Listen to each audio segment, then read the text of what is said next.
Pays-Bas arriveront à Toulouse demain. Des données piratées au ministère de l'Intérieur, des fichiers importants, notamment des antécédents judiciaires et des personnes recherchées ont été consultés. Selon Laurent Nunez, quelques dizaines de fichiers ont pu être sortis du système. Une enquête a été ouverte pour retrouver les auteurs de ce piratage. Le Louvre partiellement ouvert aujourd'hui, alors que les salariés du musée ont voté ce matin à l'unanimité la poursuite de la grève entamée lundi. 2 mois après le cambriolage, les agents dénoncent des conditions de travail dégradées et des moyens insuffisants.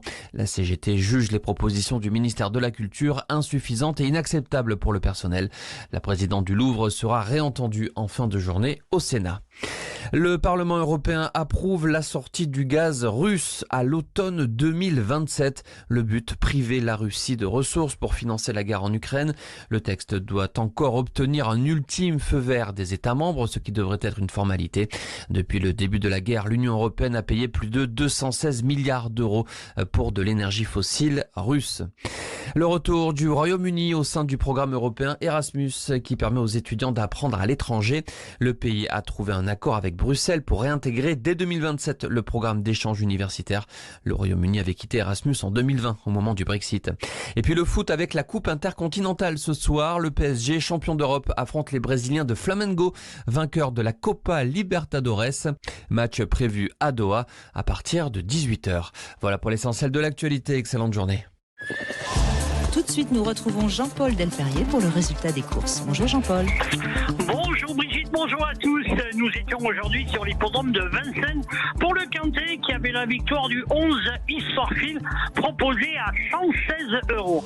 Devant le 5 Idéo Piergy, 14 Hors-Bord, 9 Iron du Gers et 12 Feu de Révolte. 11, 5, 14, 9 et 12 pour la bonne combinaison. Merci Jean-Paul Delperrier et ces résultats, vous les retrouvez sur sudradio.fr. 14h-16h, Brigitte Lahaye, Sud Radio. Bonjour à tous, nous allons passer ces 2 heures ensemble sur Sud Radio. Alors, tout particulièrement aujourd'hui, je sais que vous comprendrez pourquoi, j'ai eu envie de commencer l'émission par une phrase de Gandhi, que certains d'entre vous connaissent certainement. On peut juger de la grandeur d'une nation et ses progrès moraux par la façon dont elle traite ses animaux. Voilà. Alors, je sais pas, j'avais envie de donner cette phrase pour commencer l'émission aujourd'hui parce que voilà, je suis assez triste de ce qui se passe actuellement. Alors, on va parler d'autre chose, on va parler des paroles et des actes aujourd'hui. Cela dit, on pourrait demander peut-être à nos politiques d'avoir moins de paroles et un peu plus d'actes. Bon, en tout cas, on va parler des paroles et des actes, rassurez-vous, je vais en parler par rapport à l'amour. Et je vais parler des preuves d'amour qui peuvent se dire ou se montrer. Et alors, je vous pose la question, qu'est-ce que vous préférez? Qu'on vous dise « je t'aime », qu'on vous dise que vous êtes exceptionnel, que vous êtes l'homme ou la femme de ma vie, ou est-ce que vous préférez des preuves d'amour par les actes? C'est Claude Parisot qui est mon invité, il est sexothérapeute de couple et il travaille avec les méthodes Imago et justement il pourra nous donner son avis éclairé dans un instant. Mais avant tout, j'ai juste envie de vous rappeler que l'acte sexuel, ce n'est pas une parole, c'est bien un acte.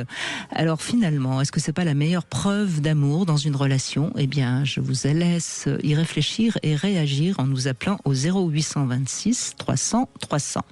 Vous pouvez également envoyer un SMS, vous envoyez Brigitte au 7 20 18. Alors, vous avez réfléchi, j'imagine, au sujet du jour. Je sais qu'il vous plaît beaucoup, Claude Parisot. Alors, les paroles ou les actes? Pour moi, l'un ne va pas sans l'autre. C'est les deux. Oh bah oui, bah bien sûr. Vous êtes gourmand là quand même. Hein. Oui, en fait, ça va dépendre de manière générale de notre histoire, parce que pour moi, tout prend dans l'enfance et c'est des langages d'amour que nous pouvons avoir. Ils sont différents chez chaque personne et ils évoluent aussi à travers le temps. C'est pas mis dans le béton. C'est comme il y a une expression. C'est pas rigide.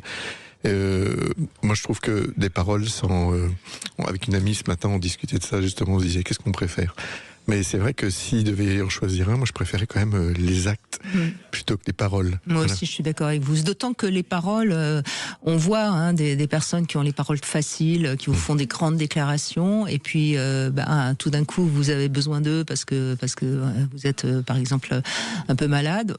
il n'y a pas grand monde. Et ça réveille les blessures de trahison, je trouve. Si on dit quelque chose, je vois des gens enfants quand on promet, moi quand j'étais enfant, puis je vois le nombre d'enfants à qui on promet, tu vas voir ça, puis si on le fait pas, je vois combien ça les blesse. Et je pense que ça reste. Vous avez raison, on n'a pas besoin de promettre quelque chose à quelqu'un si on n'est pas sûr de le tenir. Parce que c'est vrai que qu'est-ce qu'on nous promet toujours plein de choses, et puis finalement, il y a des personnes heureusement qui tiennent parole, mais beaucoup ne tiennent pas parole. Oui. Vous parliez politique, voilà, dans la politique, il y a beaucoup de promesses à chaque fois, et puis il n'y a rien derrière, et ça fait du mal. Oui, et ça fait beaucoup de mal même. Mais en même temps, les actes, c'est parfois sur le temps qu'on les voit. Parce que au début d'une relation, les actes, il faut un peu de temps pour que des actes se mettent en place. Oui, ou alors il y a des actes qui peuvent se mettre en place assez rapidement, et le plus dur, c'est de les faire durer dans le temps. C'est vrai. Et c'est qu'est-ce que je fais pour continuer. Par exemple, si on dit beaucoup de mots d'amour à notre partenaire, c'est de continuer, même après 10 ans, de valoriser l'autre, de lui faire des compliments. Pareil pour la sexualité. Si la sexualité, ces actes-là, on n'y fait pas attention, ou bien on met pas peut-être des mots avec, on sait que ça disparaît avec le temps, ça disparaît, en tout cas ça diminue beaucoup. Et justement, l'acte sexuel, c'est bien un acte, comme je le disais dans l'introduction, et quand il n'y a plus du tout de sexualité dans un couple, est-ce qu'il y a encore de l'amour? Il y a peut-être de l'amitié, il y a peut-être de l'affection, mais de l'amour, je ne suis pas sûre, moi. Ça, c'est un vaste sujet, je trouve. Oui, c'est un vrai sujet qu'il faut aussi questionner. En tout cas, je pense que quand il n'y a plus du tout de sexualité dans un couple, il faut en parler. Oui, il faut en parler, et moi je connais pas mal de couples, j'accompagne des couples, et même j'ai des couples d'amis, on en discute vraiment facilement, qui ont 40 ans de vie commune, et il y a vraiment beaucoup d'amour, je le vois qu'il y a beaucoup d'amour, même s'ils ont plus de sexualité pour plein de raisons, des fois pour des difficultés, des traumas qui ne sont pas dépassés, mais ils en parlent énormément. Il y a de la souffrance. Oui, mais c'est un amour, j'ai presque envie de dire familial, fraternel. C'est plus un amour au sens de l'amour d'un amant. Vous voyez ce que je veux dire? Oui, moi, je peux entendre qu'il y a encore de l'amour dans ce sens de la famille fraternelle, comme on aime son frère, comme on aime sa sœur, mais on ne peut plus parler d'un couple de personnes qui s'aiment, quoi. Oui, c'est un vrai sujet. Je pense, mais j'invite de toute façon les auditeurs à réagir, parce que je suis sûre qu'il y a des personnes qui nous écoutent, qui sont en couple depuis très longtemps, qui n'ont peut-être plus de sexualité. Qu'est-ce qu'ils nous diraient? Comment ils s'aiment et pourquoi ils n'ont plus de sexualité? Est-ce que c'est parce qu'ils ne se désirent plus? C'est souvent ça. Est-ce que c'est parce que ils ont pris l'habitude de plus se retrouver, et puis à un moment donné le désir s'éteint. La routine, et aussi, oui, c'est ça, d'alimenter le désir. Parce que c'est aussi une question d'alimentation. Si on attend, parce que souvent on dit, mais là j'ai pas de désir, mais la question elle est plutôt qu'est-ce que je fais pour alimenter le désir. Et là on voit bien que c'est un acte. C'est un acte. Donc on voit bien que la sexualité, c'est un acte qui nécessite en effet d'agir. Oui, mettre de la conscience et de la discussion, parce que ça se fait à deux et c'est important. Moi je trouve que les mots, après ça dépend des personnes. Moi on parle de sapiosexuel, c'est-à-dire que moi, de parler, même sexualité, mais de parler vraiment en profondeur avec quelqu'un, moi ça ouvre mon cœur et ça ouvre aussi mon sexe, de parler en profondeur. Oui, le fameux sapiosexuel, ça veut dire qu'on ne peut faire l'amour qu'avec des gens qu'on trouve intelligents. Oui. Voilà, je le dis pour ceux qui nous écoutent et qui peut-être ne connaissaient pas l'expression, évidemment. Bon, on va voir ce qu'ils nous en disent, et notamment Lionel qui est avec nous, parce que je crois que le sujet lui parle énormément et il a envie de réagir en premier. Et donc on va écouter ses paroles. 14h-16h, Brigitte Lahaie, Sud Radio. Nous sommes avec Claude Parisot, sexothérapeute, et je rappelle que vous organisez des stages pour les couples. Si vous avez envie de participer à ces stages, n'hésitez pas, vous pouvez retrouver Claude Parisot et voir où est le prochain stage. C'est où d'ailleurs le prochain stage? L'île de la Réunion. Non, ça va, c'est sympa ça. Et au bord de la mer en Vendée, près de Chaland. Au mois de janvier. D'accord. Bon, Lionel, merci d'être avec nous. Ça vous parle, le sujet, alors? Oui, bonjour Brigitte, bonjour Monsieur Parisot. Bonjour Lionel. Que j'aurais bien eu besoin à l'époque, finalement. J'aurais bien eu besoin d'un petit stage de couple. Ça aurait évité que ça parte en vrille. Parce que c'est exactement le sujet. D'ailleurs, vous avez dit quelque chose de très juste au tout départ. Vous avez dit, En gros, qu'on ne transmet aussi que ce qu'on a reçu, le mode d'amour, on le transmet parce qu'on a vu dans notre jeunesse la manière de faire en fait de vos parents, de vos. Bien sûr. Alors il y a de l'évolution bien évidemment, mais c'est vrai que du coup ça devient un modèle entre guillemets. Oui. Donc moi, je viens d'une famille où mon père travaillait énormément. On n'a jamais manqué de rien. C'est-à-dire qu'il a toujours travaillé comme un fou furieux. On n'a jamais manqué de rien. Donc, c'est évidemment, il y avait moins de présence parce que vous pouvez pas bosser comme un fou et en même temps être là 20 heures par jour à la maison. Ça marche pas comme ça. Non, mais votre mère était très présente, j'imagine. C'était le modèle familial d'antan. Voilà, tout à fait, et qui marchait bien d'ailleurs. C'était à mon sens assez équilibré pour moi en tous les cas. Pour moi ça me parlait. Mon père a toujours été une machine en termes de travail. Il était là. C'était un vrai bonhomme quoi. Voilà. Enfin c'est un vrai bonhomme. Putain, faut pas que je dise imparfait, il est toujours vivant. Et enfin bref. Donc du coup c'est vrai que la reproduction familiale, moi ça s'est fait dans mon couple bien évidemment, avec plus de nuances parce que moins de dureté. En plus j'ai eu 2 filles, donc lui il avait 2 garçons. Avec 2 filles vous êtes un peu plus doux. Faut être ça vous oblige à être un peu plus délicat. Donc moi j'ai essayé quand même d'être très présent avec mes filles. Pas de réflexion genrée, s'il vous plaît, Lionel.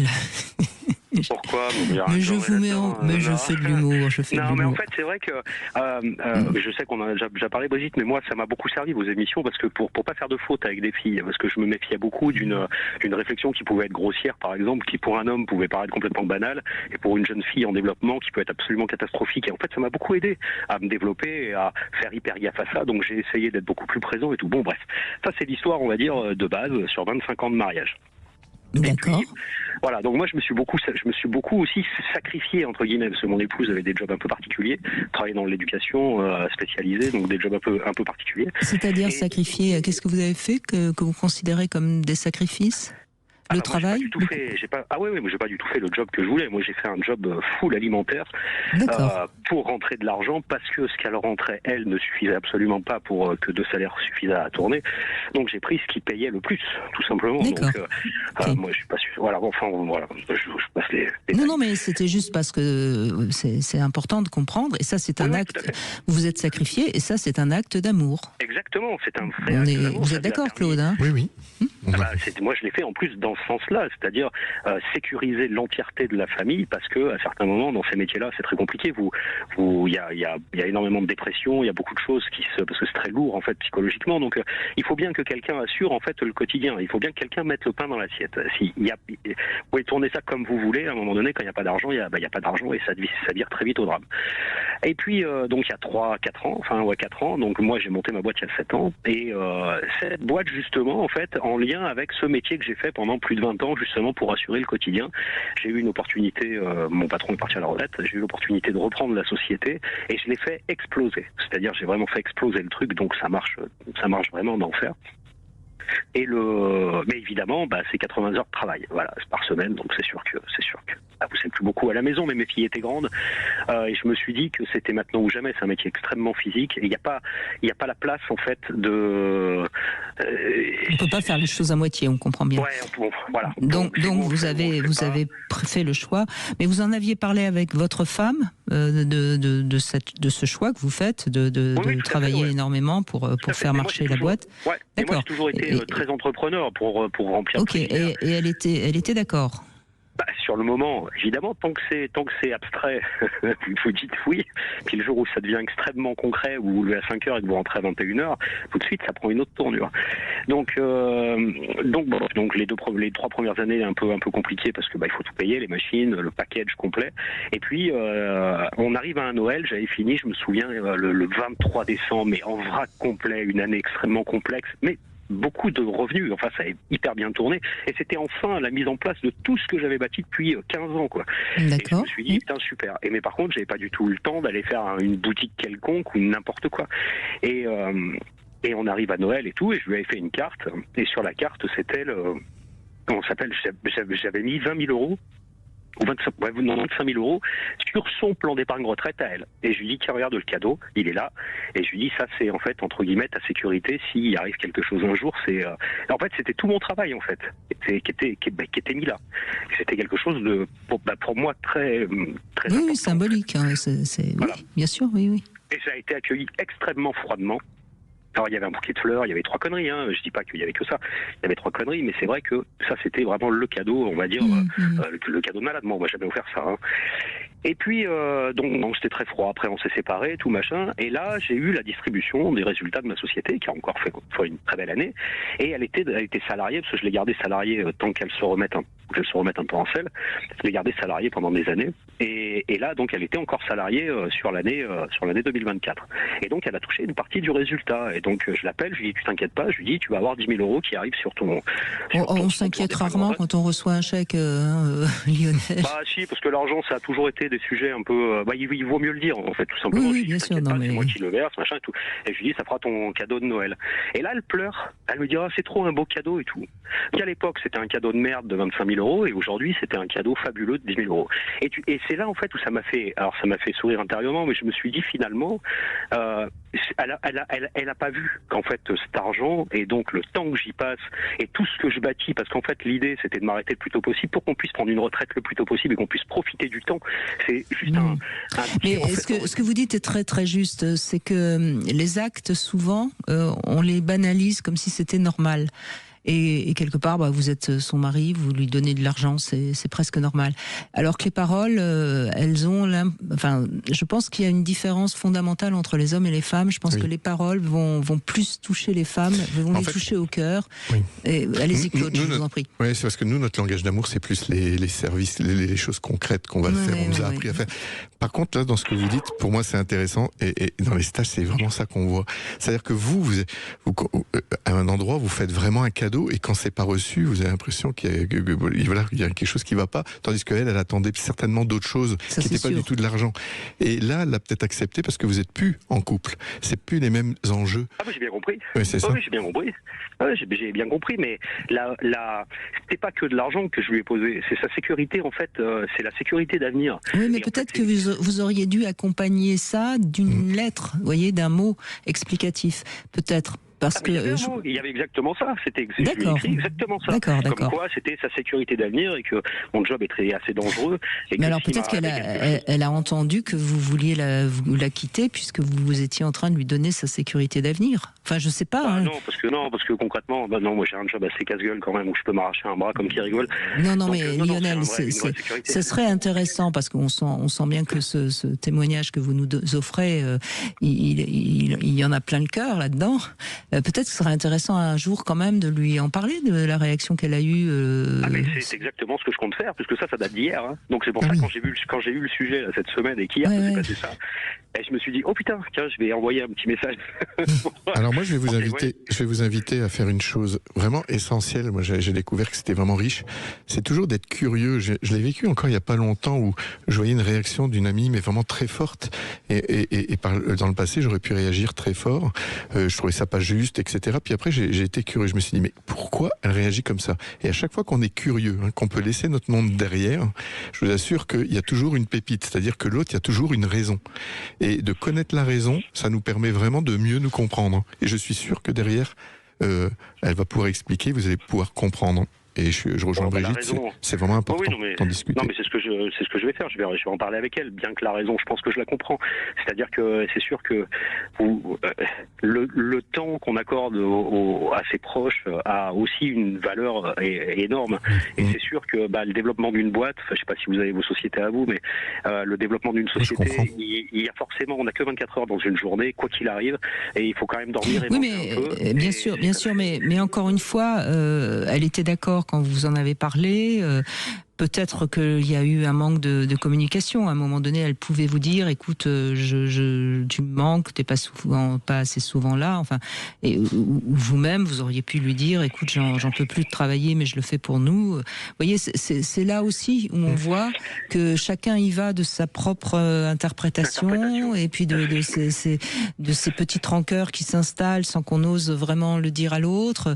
Et c'est comme ça qu'on en arrive à se séparer pour peut-être des choses qui auraient pu s'arranger, quoi. Enfin, j'en sais rien. Oui, parce que le problème n'est jamais le problème, en fait, c'est ça. C'est pas le fait que vous soyez toujours parti, c'est après comment c'est posé. C'est si on dit au partenaire, si on en parle, dire, tu vois, là, j'ai vraiment pas beaucoup de temps et j'aimerais tellement passer plus de temps avec toi, mais là, j'ai vraiment besoin de développer. Et puis de donner des limites claires, par exemple, dire, ça va être comme ça pendant tel moment, et puis au bout d'un moment, on en rediscute et on voit ensemble qu'est-ce qu'on peut faire. C'est complètement différent que s'il n'y a pas de mots à côté. Et c'est le thème un peu de l'émission aussi, c'est que les mots, là, dans des moments comme celui-là, vont être vraiment importants. Et je peux imaginer que si on l'écoutait, certainement qu'il y a des rancœurs derrière ça, ou on a l'impression d'être délaissé, même si vous avez fait beaucoup pour la relation aussi. C'est-à-dire que tous les deux, vous avez l'impression d'être dans la relation, mais vous vous rejoignez pas au même endroit.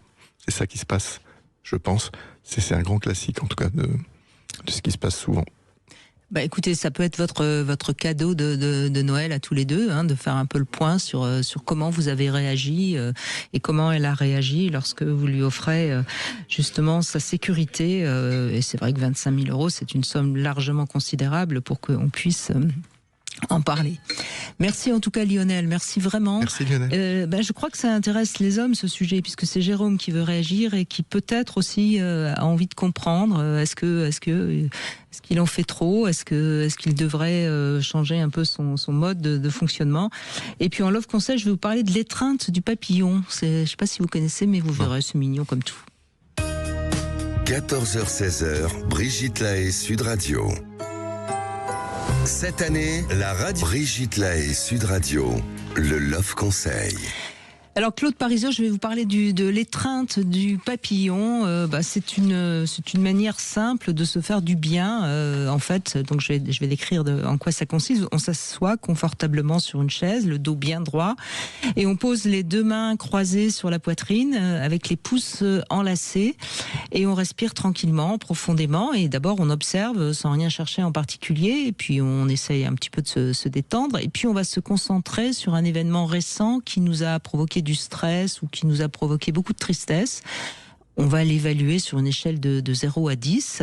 Et puis ensuite, on va concentrer toute son attention sur les paumes de main qui sont donc sur notre poitrine. On ferme les yeux et tranquillement, on tapote sa poitrine avec la main droite et puis la main gauche et puis la main droite et puis la main gauche, comme finalement les ailes du papillon. On respire profondément, on fait une vingtaine de tapotements, puis lentement, on ouvre les yeux. Et c'est une petite manière toute simple de s'apaiser face à beaucoup de stress ou face à beaucoup de tristesse. Avec la colère, je ne crois pas que ça marche très bien, mais en tout cas avec la tristesse et le stress, ça marche bien. Et c'est vraiment un exercice très simple qu'on peut faire à n'importe quel moment de la journée. Intéressant. Voilà, ça s'appelle l'étreinte du papillon. Et puis, je suis allée au pied du sapin, comme tous les jours, pour aller chercher le petit cadeau que je vais pouvoir vous offrir. Qu'est-ce qu'il y a dans cette boîte aujourd'hui? Voyons. Il y a un pack de 2 jouets, dont des accessoires de passage du désir. On retrouve un lubrifiant intime et puis du chocolat aphrodisiaque. Pas mal quand même, de quoi passer un bon Noël. Si vous avez envie de recevoir ce pack de 2 jouets de passage du désir, vous envoyez sapin par SMS au 7 20 18. Bonne chance à tous. Et nous retrouvons Jérôme maintenant. Bonjour Jérôme, merci de prendre la parole, on vous écoute. Oui, bonjour Brigitte, bonjour Claude. Bonjour Jérôme. Alors, je voulais avoir un conseil, parce que mon histoire est un peu différente du premier... de Lionel, oui. Voilà, je cherchais le prénom. Et pour le coup, nous, on est toujours ensemble, on s'est pas séparés, et c'est pas prévu d'ailleurs. On a 47 ans, on va dire, et 31 ans de vie commune. Donc voilà, on s'est connus super jeunes, on a à peu près tout fait ensemble, donc tout va très très bien. Et pour le coup, je pense qu'on a des caractères vraiment différents. Je dirais introverti, extraverti, je sais pas trop comment expliquer ça, mais bon voilà, on va simplifier comme ça. Et pour le coup, je suis le labrador du couple, alors que madame est le petit dragon, le rottweiler, le Staline, voilà, on l'appellera comme on voudra. Staline, n'exagérez pas quand même, hein. Vous seriez au goulag. Non, mais c'est des petits surnoms amicaux, mais pour vous aider à situer que moi, mais toute la famille, ses frères, etc., ou les enfants, voilà, elle a toujours eu droit à ces petits prénoms-là, feu d'artifice, voilà, bref. Donc effectivement, madame, alors je dis pas qu'elle ne fait rien, c'est pas du tout le discours. mais elle va exprimer ses sentiments, etc. Mais elle est moins demandeuse, et alors que moi, je vais être le labrador du couple, et forcément, il me faut mes démonstrations quotidiennes, peut-être plusieurs fois par jour, etc. Machin. Si on se voit pas, je veux dire, voilà. Mais effectivement, si on est en vacances ou si on est en télétravail tous les deux à la maison, je vais avoir très facilement le bisou dans le cou, je sais pas, elle est en train de cuisiner, je pose la main sur sa taille, je passe derrière, machin. Mais voilà, je dirais que finalement, d'où l'objet de l'appel, moi j'ai déjà en tout cas tout essayé, c'est-à-dire arrêter complètement, etc. Mais on n'a jamais, ni elle ni moi, trouvé une vraie solution. C'est-à-dire qu'elle ne vient jamais vers vous? Si. Mais elle va venir quand elle en a envie. Alors si vous voulez, je sais pas comment exprimer ça. Elle va me dire quand elle va râler, parce que, allez, on va dire une fois tous les 8-10 jours, elle va dire bon, c'est bon, on t'en demande trop, tu me saoules. Donc la seule solution que j'ai, c'est j'arrête, j'en fais moins. Et donc du coup, je dis pas que je fais ma tête de l'art, loin de là, je boude pas. Mais du coup, je vais attendre qu'elle vienne. Et donc ça va lui arriver, parce que elle vient, bisous du matin, bisous du soir. Je dis pas qu'elle n'est pas démonstrative, c'est pas le truc. Mais finalement, quand elle va faire son petit bisou ou son câlin machin, elle va dire tu vois là c'est très bien. Donc moi j'ai tendance à lui répéter systématiquement oui mais ça c'est la norme de Sylvie, c'est pas la mienne.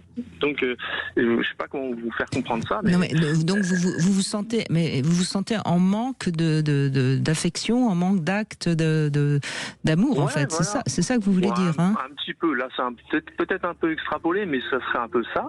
Et surtout pourquoi s'en priver en fait d'un truc gratuit qui nous fait pas perdre de temps, enfin je comprends pas. Donc voilà. Alors que, mais j'en souffre pas, j'ai pas l'impression en tout cas. Mais j'ai chaque fois un peu peur de me dire on va en arriver finalement à son rythme à elle, donc à faire quand elle veut, mais ça veut donc dire que évidemment c'est elle qui dicte une fois de plus ce qui se fait dans le couple pour le coup. Et je me suis toujours dit il faut qu'on trouve une solution. Et finalement là j'écoute le thème de l'émission et je me dis voilà, c'est peut-être aussi quelque chose qui m'aiderait à... Oui, mais vous avez raison. Alors, ce qui est évident dans les couples, s'il n'y a pas une vraie communication, une vraie mise au point, c'est toujours celui qui veut le moins qui va prendre le pouvoir sur celui qui veut le plus. Vous êtes d'accord avec ça, Claude Parisot, hein? Oui, c'est complètement vrai. Et c'est surtout que moi j'aime bien le mot « le problème n'est pas le problème ». Et là, à mon avis, ces petites luttes de pouvoir par rapport à ces marques d'affection, pour vous voyez pas, vous dites ça mange pas de pain, ou en tout cas ça demande pas beaucoup d'énergie, pour vous. Mais elle, certainement qu'elle se sent envahie. Et c'est là que c'est intéressant de communiquer, c'est-à-dire de voir qu'est-ce qu'elle ressent quand vous venez de faire un dialogue, par exemple de dialoguer, de dire qu'est-ce que tu ressens si je viens souvent, et pour être sûr que derrière il y a de l'intrusion ou se sentir envahi. Et ça, c'est toujours en lien avec sa propre enfance. Donc quand on fait des dialogues, là je vous parle plus de la méthode Imago, c'est ce qu'on fait. Quand on parle d'un sujet, le sujet n'est jamais le sujet. Donc là je vous entends, mais je vois déjà que l'origine elle est beaucoup plus profonde et que elle est assez commune à vous deux. Très certainement, vous avez le même manque ou la même blessure, mais qui est protégé, en tout cas, les réactions sont complètement opposées. C'est pour ça que vous venez toujours vous titiller là-dessus. Ce qui serait intéressant, c'est de faire un dialogue et de voir ce qu'il y a en dessous. Qu'est-ce qu'elle ressent et l'histoire qu'elle se raconte, et puis après de voir aussi à quoi c'est lié dans l'enfance. Et là, vous allez comprendre. Vous allez comprendre que c'est quelque chose en lien avec vous aussi. Alors, je me permets d'intervenir. C'est marrant parce que rapport à ce que vous dites, et on vous l'a dit tout à l'heure d'ailleurs, je pense qu'il y a quelque chose de son côté, puisque ses parents, qui sont encore vivants et avec qui on a de bonnes relations, il n'y a aucun souci, mais ont toujours été plutôt des morceaux de marbre, de granit. Oui, c'est froid, oui, bien sûr. Voilà, plutôt froid, pas démonstratif. Et de mon côté, c'est plutôt une famille populaire où j'ai manqué de rien, machin. Mais elle me le répète souvent, elle me dit putain, tu vas avoir un problème avec ta mère, hein, tu veux toujours des câlins.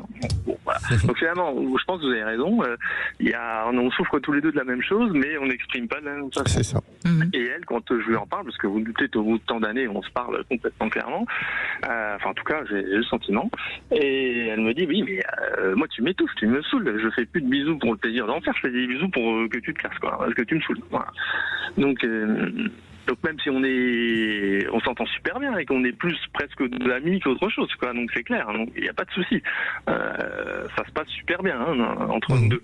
Mais c'est marrant parce que j'ai quand même l'impression, surtout en entendant le sujet de l'émission, j'ai toujours l'impression que ça fait 31 ans et j'y arrive pas, et je crois qu'on n'arrivera jamais. C'est marrant, quoi. Donc, je sais pas. Alors, vous y arriverez si vous arrivez à trouver une manière de communiquer sur ce point particulier, en mettant en place alors soit de l'humour, soit des phrases clés qui vous permettront de comprendre que quand vous êtes sur ce problème-là, il y a un pont entre vous deux. Vous voyez ce que je veux dire ?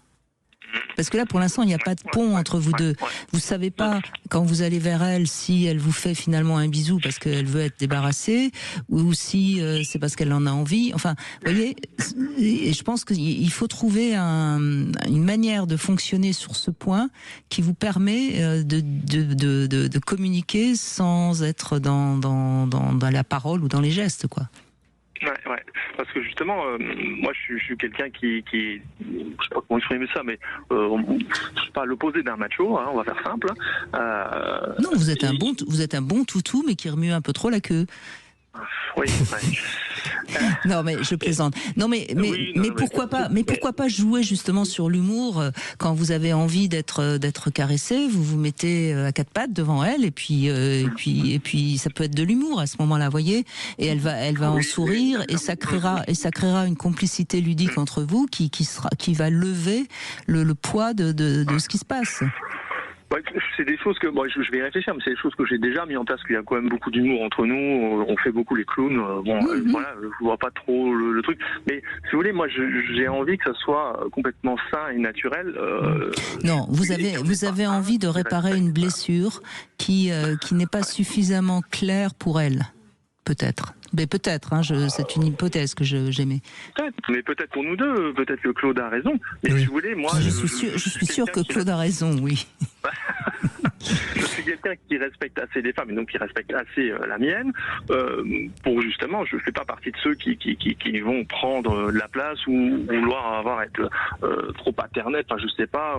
Non. Moi, j'ai envie que le couple. Oui, mais ce que vous rendez pas compte, Jérôme, et moi, je suis une femme, donc je peux le dire parce que j'ai eu des hommes beaucoup qui n'arrêtaient pas de me caresser le corps à des moments où j'étais en train de faire la cuisine, en train de faire ci, en train de faire ça. Je prenais pas ça comme une agression, évidemment que non. Mais par moments, on a envie de dire, les pattes, quoi. Vous comprenez ? Oui, tout à fait. Et vous le faites même sans vous en rendre compte. Ouais. Vous comprenez ? Et c'est pas grave, et je suis sûre que c'est pas grave pour elle non plus. Mais à un moment donné, il faut aussi comprendre que c'est votre fonctionnement et c'est pas le sien. Et c'est là où il faut trouver un mode de fonctionnement qui s'adapte aux deux. Moi, ce que je pense, là, c'est des petits exercices, mais après, il faut connaître un peu la méthode, mais ça, vous pouvez le trouver dans mon livre ou même ailleurs, sur Internet, des petits dialogues, c'est-à-dire que, vous dites, des fois, on l'appelle le petit dragon. Je pense que quand elle se met sur ce mode-là, c'est juste parce que il y a quelque chose qui est à l'intérieur mais qui n'arrive pas à sortir de niveau émotionnel, c'est-à-dire son besoin, ou ça part en critique, mais si vous êtes assez en sécurité, c'est pour ça que moi j'aime cet outil Imago, c'est que quand on est en parfaite sécurité, ça nous permet d'aller explorer, mais pourquoi je réagis comme ça quand tu fais ça ? Et c'est juste pour aller voir chez soi. Et quand on va au bout de ça, c'est toujours magique, c'est-à-dire que les deux... Ça lève des défenses qui sont en place. Et là, on se dit, et ça change tout, c'est-à-dire ça ouvre d'autres espaces, même après 30 ans, 40 ans, 50 ans de vie commune. Parce que ça revient souvent. Offrez-vous pour Noël le livre de Claude Parisot, Réenchanter son couple, c'est aux éditions Erol, et vous allez avoir des pistes. Non, mais sincèrement, parce qu'en plus, vous êtes ensemble depuis 31 ans, vous avez l'air d'aller bien, donc c'est vraiment, c'est pas un détail, mais je pense que c'est réglable, ça peut se régler entre vous. Ou alors, il y a donc les fameux, je sais pas si on les appelle comme ça, les stages, comme Claude propose.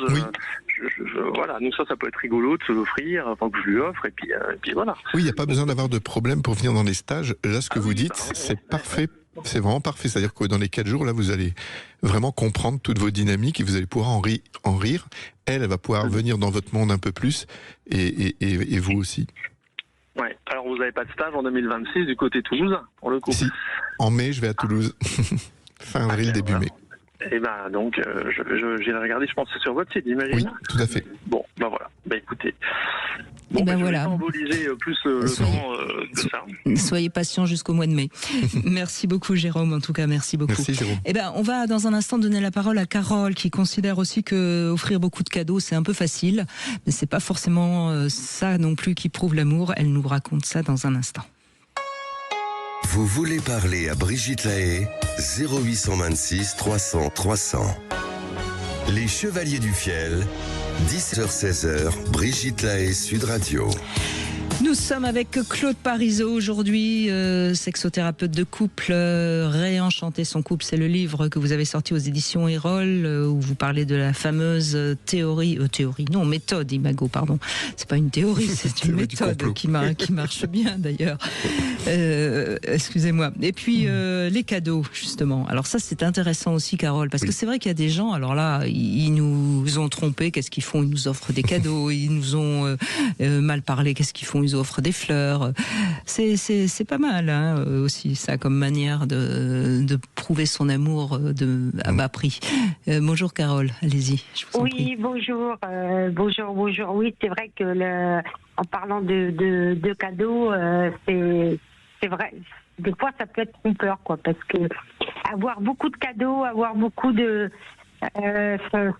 souvent c'est un motif de pardon, soit il a fait quelque chose, soit c'était pas vraiment, je sais pas, c'était pas vraiment très sincère, mais ça peut arriver, ça peut arriver que je pense qu'aimer quelqu'un vraiment, bien sûr qu'il faut un petit cadeau de temps en temps, une attention, mais faut pas que ça soit dans l'exagération, à mon avis, quoi. Et puis il y a aussi le fait le dialogue. Alors il y a des hommes, beaucoup d'hommes qui... Alors c'est toujours pareil, Carole. Ça va dépendre de chaque personne. Il y a des personnes qui sont très sensibles, Claude, au cadeau, puis d'autres pas. Les femmes sont assez sensibles au cadeau en règle générale. Oui, plus que plus que nous en général, mais c'est un des langages d'amour où il est plus, on va dire, qu'on retrouve plus chez notre modèle féminin. J'aime pas toujours de trop genrer, mais c'est vrai que les cadeaux c'est plus féminin. Même s'il y a des hommes qui aiment ça. On adore avoir des cadeaux, mais après... Alors après, c'est toujours pareil, c'est cadeau et cadeau. C'est-à-dire que le cadeau banal, moi ça m'a toujours un peu choqué, vous savez, ces hommes qui ont une femme et une épouse et une maîtresse et qui vont acheter le même bijou pour pas se compliquer pour la femme et pour la maîtresse. Pourquoi pas, mais je trouve que c'est un manque quand même de respect pour l'une comme pour l'autre d'ailleurs, je trouve. Mais enfin bon, c'était une petite boutade. Mais il y a cadeau et cadeau, c'est-à-dire que quand on fait un cadeau, il a du sens si on y a réfléchi et si on fait le cadeau qui convient bien à la personne en question. Peut-être déjà. Et ça demande un tout petit peu de compréhension de l'autre. D'écoute aussi.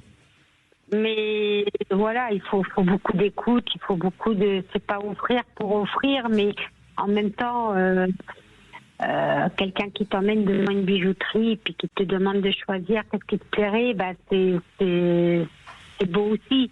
Mais quand c'est offrir des bijoux ou n'importe quoi tout le temps, au bout d'un moment, c'est vrai que il n'y a plus de charme, quoi. Mais vous parlez d'un cas particulier, Carole ? Non, pas forcément. Alors peut-être par rapport à certaines expériences ou par rapport à ce que j'ai pu entendre dire, mais en fait c'est le beau cadeau qui m'est venu pour parler d'une preuve d'amour. Mais de toute façon, un cadeau, ça peut être un acte, mais ça peut aussi être une parole. On peut offrir en cadeau une très jolie lettre d'amour, par exemple. Après tout, là, vous êtes d'accord, Claude, c'est plus un cadeau, c'est plus un acte, c'est une parole. Ça peut être une surprise, c'est un cadeau. Une surprise, ça peut être aussi matériel comme immatériel. Mais moi, c'est surtout, tout à l'heure, vous disiez, ça dépend l'intention. Si par exemple on offre des fleurs, parce que c'est pas pareil offrir des fleurs comme ça sans raison, ou offrir des fleurs parce qu'on a fait quelque chose, on sait qu'on a dit quelque chose de blessant à l'autre. Donc c'est un peu une façon de demander pardon. Mais si derrière il n'y a pas une communication, Par exemple, si j'offre des fleurs et puis voilà pour me excuser, mais qu'il y a rien qui en est fait, ça va continuer. Je veux dire, il y aura d'autres blessures.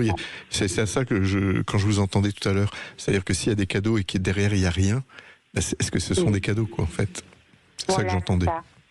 C'est ça. Oui, je pense. Mais vous, Carole, vous préférez qu'on vous dise des belles paroles d'amour que de vous offrir des cadeaux?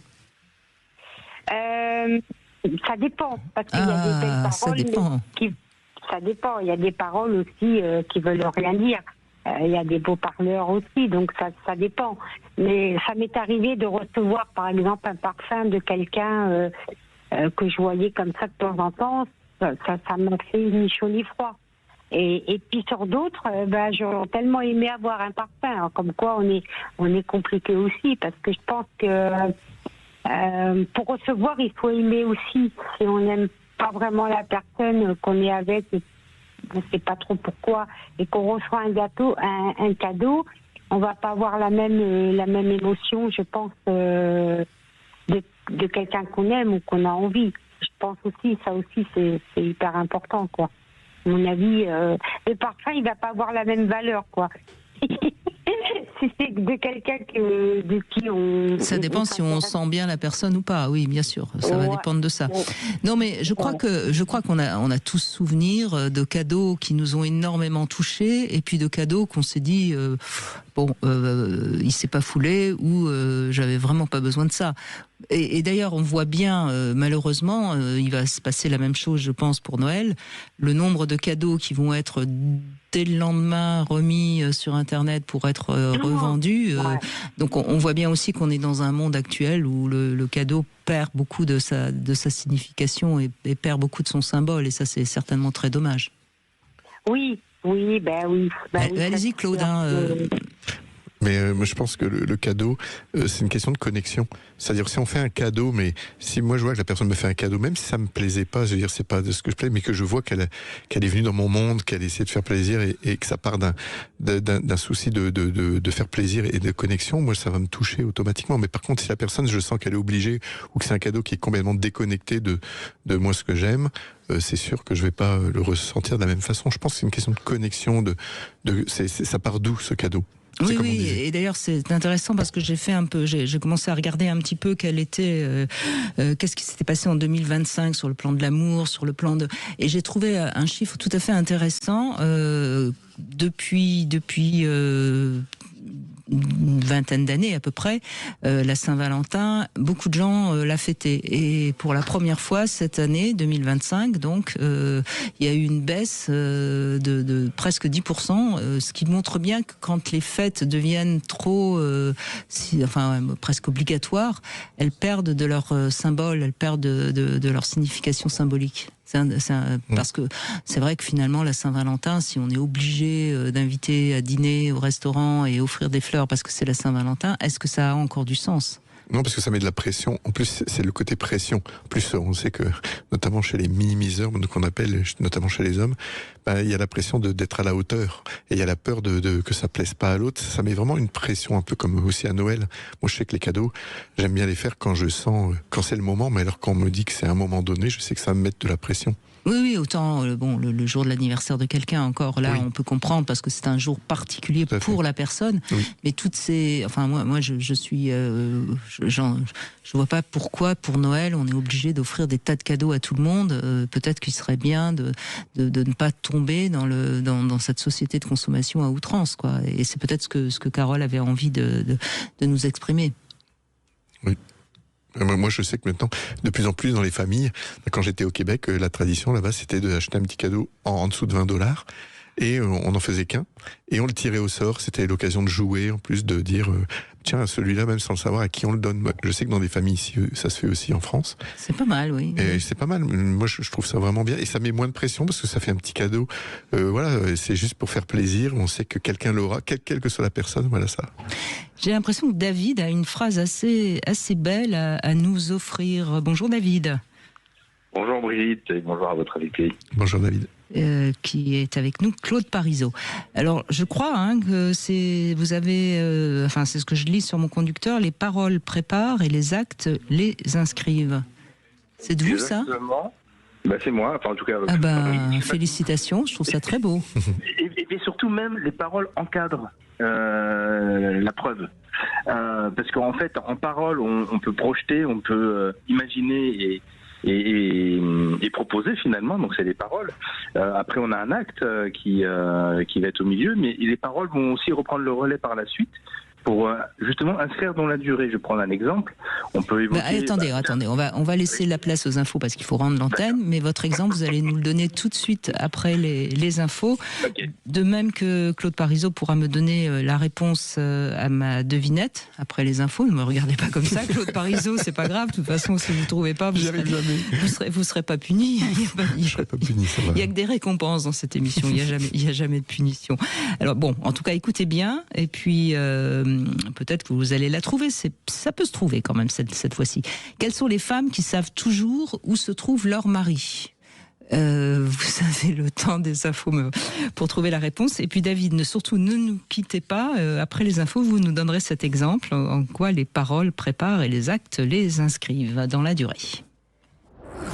Pour l'avenir, la plateforme Parcoursup est accessible à partir d'aujourd'hui. Les futurs étudiants peuvent consulter 25 000 formations et diplômes. L'offre reste globalement stable par rapport à l'an passé. Les candidats pourront s'inscrire sur la plateforme et formuler leurs vœux à partir du 19 janvier. Voilà pour l'info. Excellent après-midi.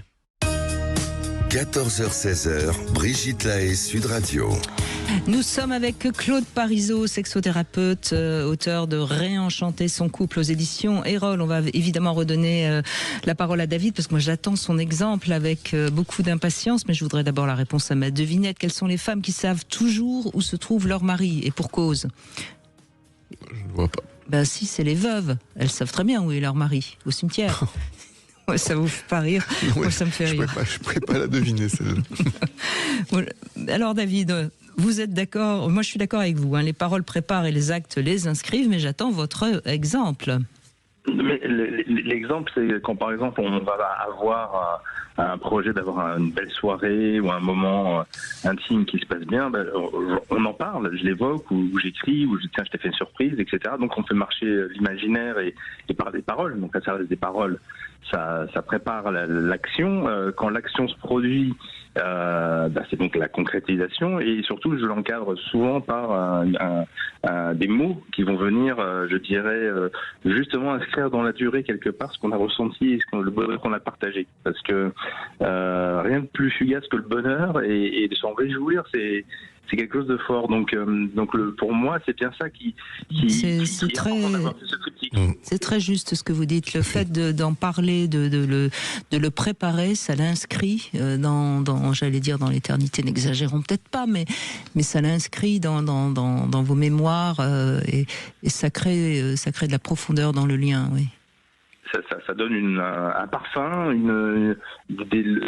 ça donne du souvenir et moi ça m'aide puisque je formalise et que je mets des mots sur mes sentiments.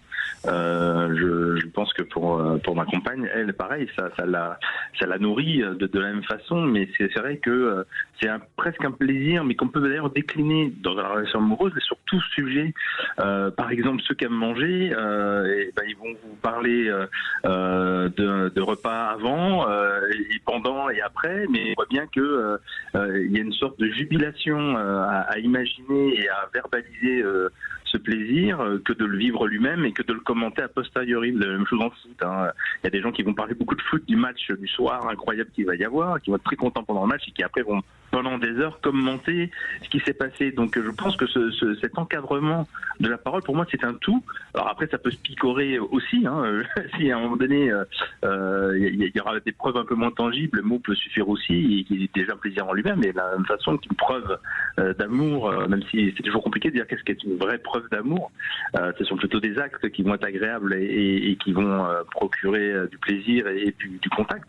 Mais l'intensité de cette communication, même si elle peut être fragmentée, je suis pas toujours en train de dire c'est fromage, entrée et dessert, on peut picorer. Les deux sont quand même pour moi très liés, parce que je vois ça comme un continuum en fait. En tout cas, vous semblez avoir trouvé, vous, une formule qui vous convient, qui convient à votre couple, dans le sens où il y a aussi, c'est comme si tous les sens, vous utilisez pas seulement les mots, mais aussi l'imaginaire. J'entends que vous faites appel à plein de sensations, voilà, que c'est quelque chose d'holistique. Moi, j'aime bien parler d'holistique, c'est-à-dire que c'est assez global et ça accroît le plaisir, en tout cas. Et le partage de l'émotion, c'est quelque chose qui d'ailleurs, dans votre émission, on parle beaucoup de notion d'amour et de couple. Mais je vais prendre un exemple très concret. Hier, on avait un petit souci avec l'école. On n'était pas d'accord sur une organisation qui allait se passer dans l'école. Et dans le groupe WhatsApp des parents d'élèves, on s'excitait les uns les autres. Et à un moment donné, j'ai exprimé, en mettant des mots, l'émotion, en argumentant un peu, mais simplement entre nous, mais même pour moi-même d'abord. Et il s'avère que avant, tout s'est arrangé. La direction d'école nous a envoyé un message disant l'organisation revient comme avant. Donc on n'a même pas eu besoin de monter vraiment au front. Mais ceci dit, comme c'était quoi? Vous étiez en colère qu'on vous change? Vous aviez l'impression, oui, c'est ça. Hein, oui. Je pouvais accompagner ma fille jusqu'à son maître tous les matins. Et là, ils voulaient mettre une sorte de sécurité, une organisation plus fluide en disant non, vous allez les déposer à l'entrée de l'école, vous repartez tout de suite et vous ne voyez pas le maître tout de suite. Mais voilà, c'était une organisation. Nous, ça me touchait. Et donc, quand j'ai réussi à mettre des mots dessus et pourquoi c'était important, et c'était important pour moi parce que le simple fait de croiser ce maître tous les jours, c'est une vraie joie de lui dire bonjour, cantine, pas cantine, au revoir, passez une bonne journée. Je lui transmets mon enfant. Quelque part, c'est la chose la plus précieuse de ma vie et je sais que ça va bien se passer, mais de le croiser, c'est bien. Ce qui fait que le jour où j'ai besoin de lui demander quelque chose, ou j'ai une question, d'un seul coup, c'est aussi beaucoup plus fluide parce que je l'ai croisé régulièrement. Bref, donc j'ai écrit tout ça et en l'exprimant même, parce qu'en sociologie, il est acté que quand dans un groupe humain, on partage simplement un salut et de la bienveillance quotidienne très légère, ça améliore l'organisation des entreprises, c'est quelque chose de démontré. Donc j'avais exprimé tout ça. Et quand on a eu le oui, et que j'avais mis ça dans mon texte, j'ai quand même malgré tout envoyé ce texte à la directrice d'école pour qu'elle comprenne pourquoi pour nous c'était important, et sachant qu'il n'y avait même plus d'enjeu puisqu'on avait gagné entre guillemets et que tout était arrangé. Mais j'ai pris le temps de lui envoyer même d'encore agrandir le texte pour dire tout ce qui était important pour nous, tout ce qui était dans l'émotion en fait, et en quoi c'est quelque chose qui peut être très pragmatique. On dépose les enfants, c'est quelque chose simplement organisationnel. Et il y avait quand même de l'humain derrière. Mais il y a toujours de l'humain, et donc il y a toujours des émotions. Et je pense que Claude Parisot, vous qui travaillez sur la méthode Imago, tout est là. C'est-à-dire qu'une fois qu'on comprend pourquoi on réagit un peu violemment, que ce soit par colère ou par tristesse d'ailleurs, parce que c'est souvent, ou par peur d'ailleurs, j'oublie l'émotion essentielle, ça parle de nous. Et une fois qu'on a fait la paix avec nous-mêmes, on peut communiquer. Sinon, on communique toujours de travers. Oui, mais c'est vraiment ça. Vos exemples montrent combien c'est important de parler de soi, de ce qu'on vit, de nos émotions. Et c'est ça qui fait qu'il y a une connexion qui se fait et un partage. Vous parlez de partage, c'est tout à fait ça. C'est-à-dire de partager ses émotions. Si on parle à partir de la tête, c'est-à-dire de concepts ou de choses, et on reste sur la partie émergée de l'iceberg, c'est-à-dire le problème, il se passe rien. Mais si vous parlez de ce que ça vous fait, des émotions, là, bien sûr, ça va créer quelque chose et ça crée du lien. Donc merci de cet exemple, je trouve ça... Alors, le problème aujourd'hui, c'est que souvent cette émotion est quand même présente, elle n'est pas absente, mais elle va être un peu brute et parfois un peu négative. Donc là, j'ai partagé mon émotion, mais tout en l'orientant et en la mettant dans du positif. Et dans ma réelle émotion positive et le réel plaisir que j'avais. Donc j'ai même pas besoin d'accentuer sur le fait que si on me retirait, c'était grave. On voyait bien que c'était tellement... à la fois fort et insignifiant à la fois. Enfin, c'était un détail, mais qui n'en était pas un. C'est important parce que sinon, on reste parfois dans l'expression. Mais d'ailleurs, c'est ce que je ne suis pas content. C'est ce qu'exprimait Claude tout à l'heure. Dans les couples, souvent, on s'accroche sur quelque chose qui est a priori un détail, sauf que ça met en jeu des émotions profondes, des blessures, et c'est pour ça que on s'accroche. C'est pas le truc en lui-même qui est le problème. Tout à fait. Et de ce que j'entends, c'est que, mais même si c'était négatif, je veux dire, on n'est pas obligé toujours de parler, de mettre du positif. Toutes les émotions sont bonnes. C'est juste de prendre la responsabilité de ces émotions. C'est ça qui est pour moi aussi important. C'est-à-dire dire ce que ça nous fait et n'accuser personne. C'est-à-dire dès qu'il y a de l'accusation, c'est là que la communication, elle se casse, elle se rompt. Tandis que si on parle au niveau émotionnel de ce qu'on ressent, là, ça fait avancer. Alors, je vais repréciser, j'aurais pu dire dans l'expression, ou on peut dire d'ailleurs dans le couple, ça c'est très fort ça, parce que parfois on va sortir le reproche, on va dire, il me manque ça. Vous voyez, c'est presque un réflexe primaire que l'on a. Oui, on fonctionne tous comme ça. Hein. On va tous fonctionner d'abord plutôt avec la critique qu'avec la bienveillance et la gratitude. Alors que de dire, ça me fait tellement plaisir quand tu fais ça. Mais ça demande un peu de réflexion et ça demande un peu d'intelligence, David. Ça change la donne. Chez moi, c'est magique. Hein, quand mon épouse exige ou vient en disant je ne veux plus ou ça ne se passera plus comme ça, d'un seul coup, là, je mets toutes les barrières, je mets le béton armé. Vous respirez profondément. Voilà.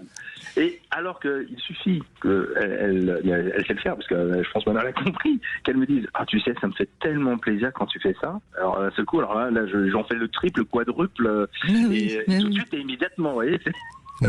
C'est beaucoup plus important. C'est important de plus communiquer sur ce qui nous fait du bien que les critiques. C'est vrai. John Gottman, qui faisait des études là-dessus, et il disait que il faut 5 appréciations positives. Dès qu'on en fait une négative, il en faut 5 pour compenser. Pour effacer dans le niveau du cerveau. Les dégâts. Oui. Donc vous avez bien raison. Bon, merci en tout cas de cet éclairage. Pardon, David, vous vouliez ajouter quelque chose? C'était juste pour donner un exemple aussi concret.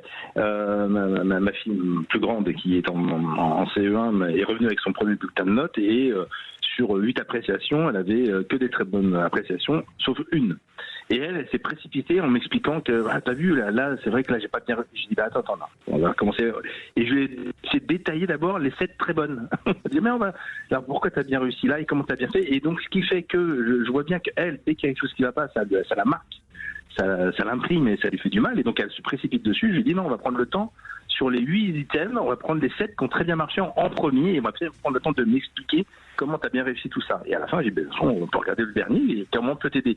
Mais vous voyez, de reprendre par le bon bout et de remettre d'ailleurs en avant tout ce qui va bien, c'est pas être dans le ravi de la crèche et de se dire on est dans le positivisme extrême, mais dégustons les petits plaisirs, dégustons les petites victoires qui parfois sont tellement acquises qu'après on va rester sur le calice d'amertume et sur le détail qui nous a pas plu de la journée, alors que toute la journée s'est très bien passé par ailleurs. Évidemment. Merci beaucoup. Merci beaucoup, David. On va retrouver Fabienne qui n'est pas d'accord avec nous, qui dit que peut-être que c'est pas vrai que les femmes préfèrent les paroles. Elle nous explique ça dans un instant. Sud Radio, 14h-16h, Brigitte Lahaie, Sud Radio. Claude Parisot est avec nous et nous évoquons justement les paroles et les actes. Fabienne, merci de prendre la parole. On dit que les femmes préfèrent les paroles en général, mais vous n'êtes pas d'accord avec ça, je crois. Hein? Oui, bonjour Brigitte, bonjour Claude. Bonjour Fabienne. Oui, enfin, je ne voudrais pas parler au nom de toutes les femmes, mais pour ma part, j'ai eu beaucoup de paroles. Donc c'est sûr que ça fait plaisir, hein, mais je pense qu'il faut aussi des actes. Les actes, j'en voyais pas venir, quoi. Donc je le disais, pourtant je disais ça me rend triste. J'essayais pas d'attaquer l'autre personne en lui disant tu fais pas ci, tu fais pas ça. Mais je lui disais, moi ça me rend triste parce que tu me dis que tu m'aimes, d'accord. Mais en fait on ne passe pas de moments ensemble quasiment. Donc j'essayais de lui faire comprendre que j'avais envie de passer des moments avec lui, mais... Alors ça c'est clair que les moments de partage ensemble sont importants pour les femmes, ça c'est sûr. Les moments de qualité, on appelle ça, oui. Voilà. Donc, d'ailleurs, j'avais une question à poser à Claude. Allez-y. J'avais une amie tout à l'heure, là, et on a regardé un petit peu sur son site où il met les 4 piliers de l'amour, c'est ça? Oui, c'était... Il y a la sexualité, on a bien vu ce que c'était, l'admiration, ok. La tendresse. Les rituels. Et la mobilité. La mobilité, c'est quoi? Non, c'est pas moi. Bah si, Claude Parisot, c'est sur votre site, sur Internet. Alors je regarderai, parce que moi, les 4 piliers, quand je parle dans le livre... D'Imago, vous travaillez avec Imago? Oui, oui, mais, c'est moi, bien lui. mais moi je travaille les 4 piliers que je donne, par exemple. Moi, c'est les projets communs. D'accord. C'est la tendresse, c'est la sexualité et c'est la communication. Ça, c'est mes 4 piliers. D'accord. Donc les autres, je sais pas ce que c'est. Bon, là, c'est plus clair, parce que Imago, mais quand on tape votre nom, bon, bref, c'est pas grave. Alors après, je me suis en train de parler de quand vous ne voyez pas, peut-être que c'est ça, il faut que la personne soit mobile, elle vienne vous voir. On peut pas, grâce au mobile, se parler. Hein, oui. En effet, oui, c'est vrai aussi. Non, mais c'est vrai que les cadeaux, c'est pas trop mon truc, les cadeaux. Bon, c'est agréable. Comme disait Claude tout à l'heure, nous on fait par exemple à Noël, en famille, on fait un tirage au sort et chacun achète un cadeau. Comme ça, au moins, c'est moins compliqué quand tu faut acheter 15 cadeaux, on ne sait pas quoi acheter, on achète n'importe quoi, et bref. Mais d'un amoureux, c'est toujours agréable, un cadeau. Bon, il m'en a offert, mais qui me plaisait jamais en fait. Donc, et quand vous dites, vous avez essayé de lui faire comprendre, c'est-à-dire, parce que pour moi, essayer de faire comprendre, il y a de grandes chances d'échouer, parce que c'est pas de faire comprendre, c'est de dire les choses. Oui, alors je lui disais clairement, donc on s'était connus en juin. On se connaît donc en octobre, on se connaît depuis juin, juillet, août, septembre, octobre. On n'a jamais passé 24 heures ensemble, j'aimerais qu'on passe un week-end ensemble. C'était clair. Et là, on m'a dit oui, on verra. Il me dit bon, quel week-end du 14 novembre. Bon, on n'a pas eu le temps d'aller jusque-là, donc on a un peu pu savoir. Mais entre-temps, moi j'avais demandé à ce qu'on se voit, on se donne un rendez-vous, comme il faisait pour voir ses petits-enfants, tous les mardis soirs, ils allaient dîner ensemble. Et donc elle dit ok, on se verra tous les jeudis soirs, donc chez lui, et tous les dimanches soirs chez moi. Donc on a fait ça le jeudi soir chez lui, tout s'est très bien passé. Et sauf que le dimanche soir chez moi, il est parti au milieu de la nuit en me disant non, je préfère être tout seul. Et voilà, et on s'est jamais revus. Oui. Donc c'est vrai que c'est compliqué d'expliquer des choses, mais la personne, j'ai l'impression qu'elle ne reçoit pas, ou alors je ne suis pas bien expliquée. Non, c'est pas ça. Là, vous donnez vraiment un cas où même là, par exemple, si la personne après 4 mois ne peut pas passer 24 heures, faut se poser des questions. C'est juste, oui, certainement qu'il y a quelque chose qui fonctionne pas. Vous voyez, il y avait des animaux, c'est ça le problème. Il y avait un chien et moi j'ai un chat. Donc cette nuit-là, son chien était dans une pièce et mon chat dans l'autre, et il entendait son chien qui jappait, oui. Même pas, il faisait comme s'il pleurait, quoi. Oui. Et il voulait pas laisser son chien chez lui, donc il le laissait pas plus de 9h ou 8h chez lui, donc du coup, on avait des créneaux de 6h puisqu'on habite à une demi-heure. Là, à mon avis, enfin, on peut comprendre que le chien soit important pour lui, et comme votre chat est important pour vous. Oui. Et là, il y avait peut-être moyen de trouver des solutions pour ce problème qui en est vraiment un. Je pense que là, c'est peut-être un manque de considération que vous avez eu l'un pour l'autre de ce qui des choses essentielles de votre vie. Je crois qu'il faut bien comprendre que ce soit c'est d'ailleurs le problème des familles recomposées aussi. Enfin, je fais pas le parallèle avec les chiens et les enfants, hein, c'est pas ce que je veux dire. Mais quand l'autre a quelque chose d'essentiel dans sa vie, il faut en tenir compte. Bien sûr. Et peut-être que ça n'a pas été, il n'a pas su suffisamment le dire, ou vous n'avez pas suffisamment pu le comprendre. Mais là, je pense que c'est un peu, enfin, si c'est juste à cause du chien, je pense que c'est, enfin, je dis pas que c'est juste à cause du chien, c'est parce que, mais à mon avis, qu'il m'aimait, que heureusement qu'il m'avait rencontré, que c'était vraiment grâce à moi qu'il faisait plein de choses, et moi je l'ai cru. Mais du coup, j'ai l'impression que ses paroles étaient complètement dans le vide, en fait. Ou alors il le croyait vraiment quand il l'a dit. Je sais pas du tout. Mais là, c'est intéressant parce que ça montre bien que des fois, il y a des mots. Là, dans un cas comme celui-là, c'est bien de dire des mots, mais il faut qu'il y ait des actes derrière. Voilà. C'est-à-dire, si on dit je t'aime et puis qu'on peut pas passer quelques temps avec, ou bien que, et après on disparaît sans revenir, ça montre juste que la relation n'était pas viable entre vous. Et ça, c'est souvent dans les c'est dur de dire avant 6 mois si une relation elle peut être. Mais moi, je serais moins catégorique que vous, Claude Parisot. Je crois quand même qu'il y a des gens qui sont des gens qui ont vraiment besoin d'amour et qui ont tellement pallier le manque d'amour avec je vais dire des artifices, mais c'est pas forcément des artifices, un chien, que ça ne peut pas être discuté. Et si en face ils se sentent incompris dans quelque chose de ce genre, ça peut les faire fuir. Et je crois parce que quand on dit beaucoup, j'ai besoin de toi, tu m'apportes tout ça, etc., je pense que ça parle quand même vraiment de quelque chose de sincère.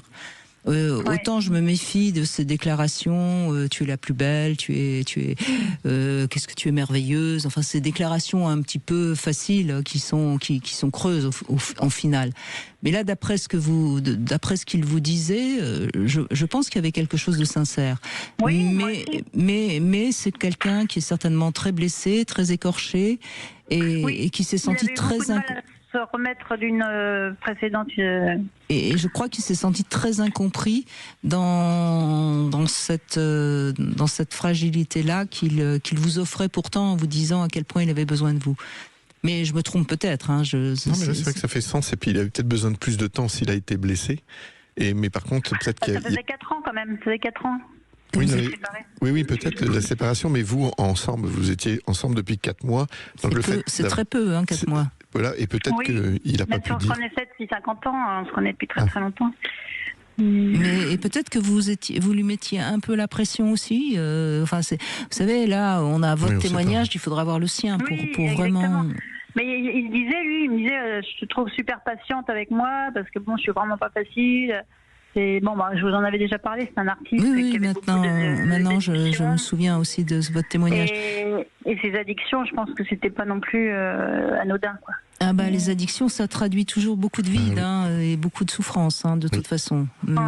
Même si c'est évidemment pas la solution pour régler sa souffrance et le vide, mais ça traduit toujours quelque chose qui va pas bien. C'est les gens fragiles qui tombent dans l'addiction, c'est pas les gens solides. Bon, enfin, écoutez, en tout cas, vous n'avez pas supporté le manque d'actes, et ça, on peut le comprendre, on peut l'entendre aussi, parce que c'est blessant aussi. Ça a été blessant pour vous aussi. Je comprends bien qu'il parte en milieu de la nuit pour son chien. Je peux comprendre aussi que ce soit blessant. Et c'est bien. Sans donner de nouvelles après. C'est ça qui dure. C'est violent. Ça peut être aussi lié aux addictions. Après, voilà qu'on n'a pas toute la situation, mais ça aussi, c'est des comportements de coupure. Oui, c'est je vais pas bien, je suis blessé, ça marchera pas, il vaut mieux que je m'en aille et je prends la fuite, c'est sûr. Mais c'est pas forcément pour ça que ces paroles n'étaient pas justes.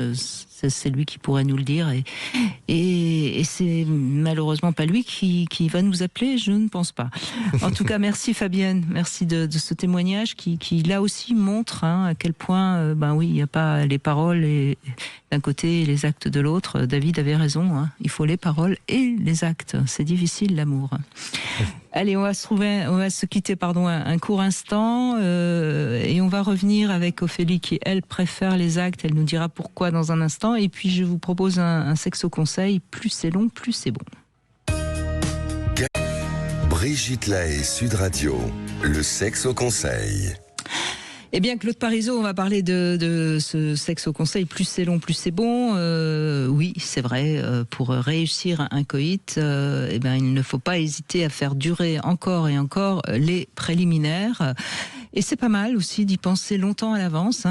C'est un peu ce que nous disait David. En parler avant, c'est quelque part déjà commencer à faire l'amour et ça permet de faire fonctionner l'imaginaire de chacun. On pourrait appeler ça les préliminaires, en quelque sorte. Et pourquoi pas aussi prendre soin de sa toilette tous les deux ensemble, s'enduire le corps d'un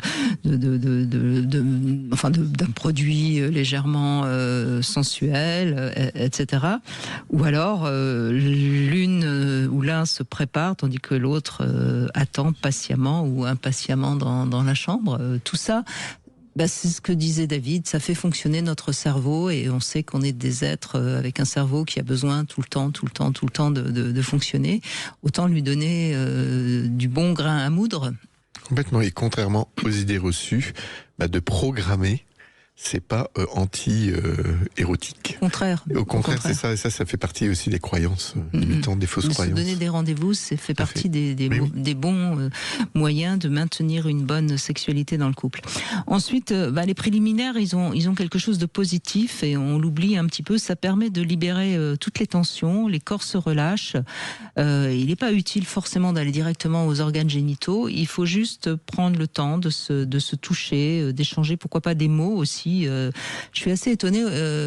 Parfois, les couples ont beaucoup de mal à se parler pendant qu'ils se caressent, alors que ça fait partie aussi d'un langage de l'amour, les mots justement. Et complètement, c'est vraiment des croyances limitantes. Quand je fais des stages sexualité, j'ai bien aimé une partenaire qui disait, mais moi les préliminaires, ça commence le matin.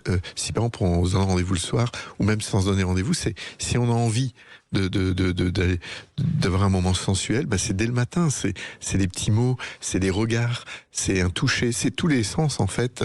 Mais ça commence pas dans le lit, ça commence vraiment bien avant.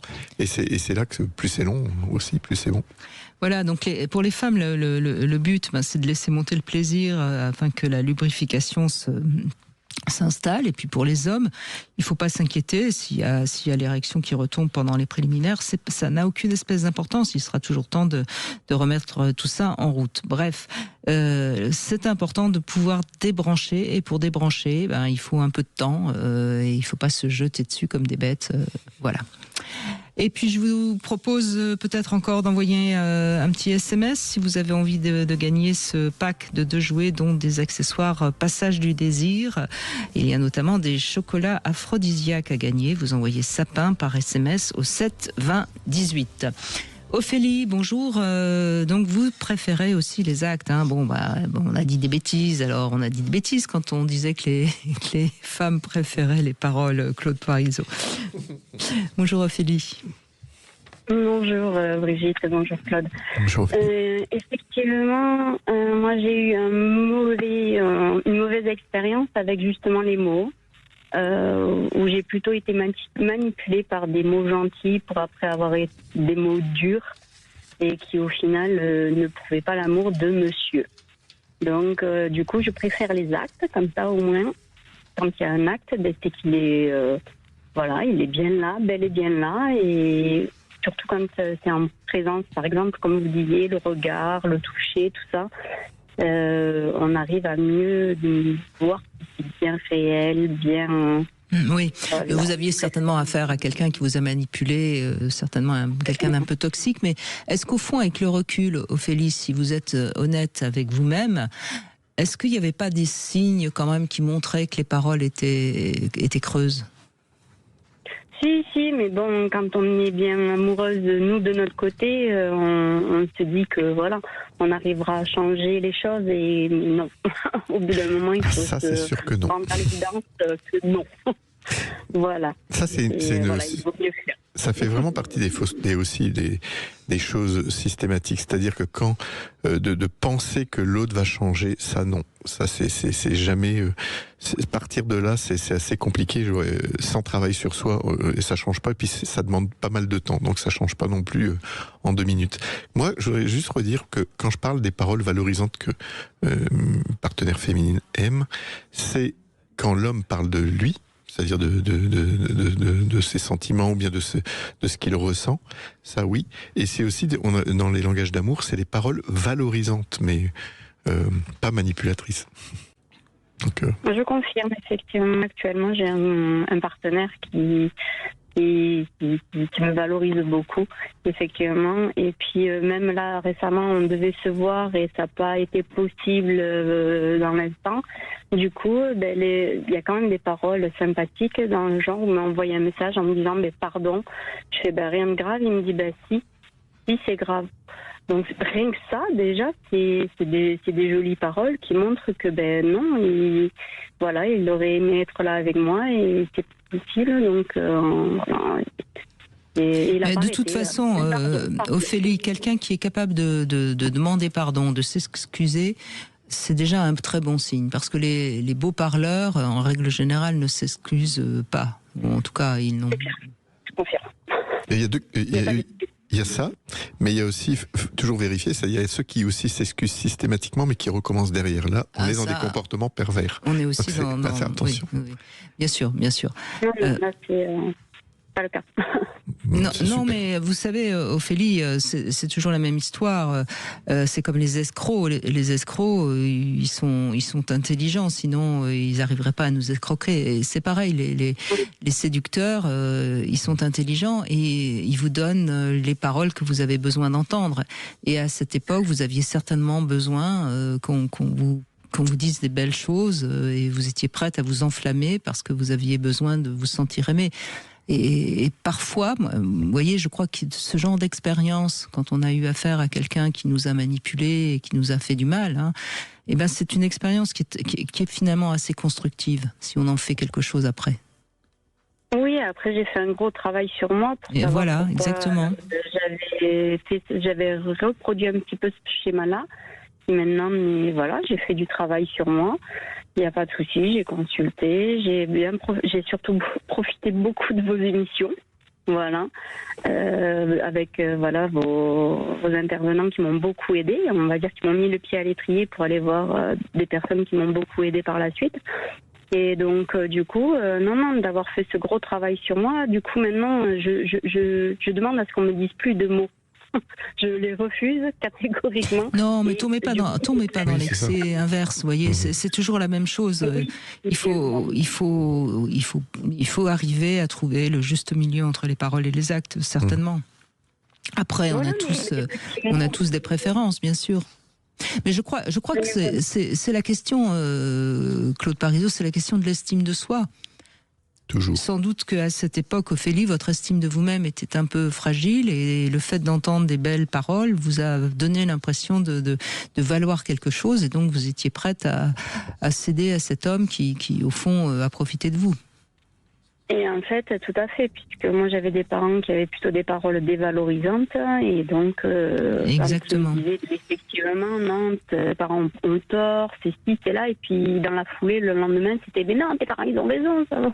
Enfin, bon, voilà, c'était du chaud, du froid, du chaud, du froid et voilà que là non, j'ai un partenaire qui n'a jamais de paroles. Qui me sous-estime ou rien. Non, ça montre qu'on fait du travail. Vous voyez, on change, nous on appelle ça l'imago, les images qu'on imprime en nous de comment on a été aimé, on les imprime en nous, mais le travail sur soi, et puis j'en doute pas aussi les émissions de Brigitte, le mélange de ça, en tout cas vous faites pas mal de travail sur vous, font que vous tombez sur une autre forme de relation qui vous correspond davantage. Oui, tout à fait.